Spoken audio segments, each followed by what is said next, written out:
My dear friends, if any country wants to progress and wants to become a global power, it should increase its self-sufficiency to in any field, that is technology, defense, medical infrastructure, and more, and etc. So, gentlemen, today's topic is Aatmanirbhar Bharat.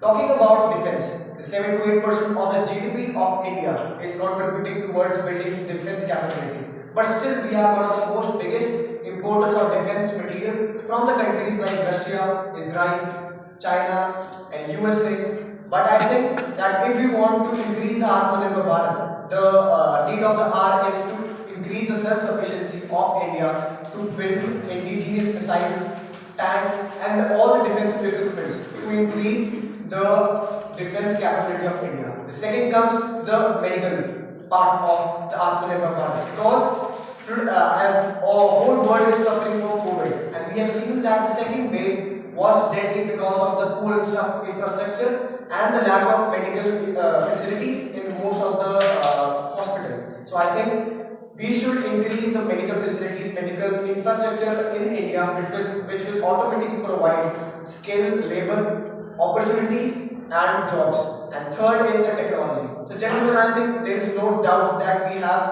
we are lacking, we are self-sufficient in terms of technology, because in the companies like Google, Sundar Pichai, and the recent one, Aatmanirbhar, who has replaced the CEO of Twitter, and he has become the CEO of Twitter. We are not having any lack in the terms of development of technologies. The only need is to increase the opportunities to utilize the manpower, and that also mentions the brain drain. And India, according to 2016 statistics, around 70,000 people, 7 million people have migrated to abroad because of the lack of opportunities. And at last, gentlemen, I want to say that India is having a lot of potential, and we can become a global power. And the only way is to become and promote Aatmanirbhar Bharat, and it will take simple ways. And that simple ways include to provide opportunities to the skilled labor. Don't let them go to the abroad countries, because we are government is providing many subsidies for the education of children in schools. So I think that we should utilize our man labor, we should utilize the skills, and we should promote and we should develop in every sector, that is technology, defense, and medical, and it will ultimately increase the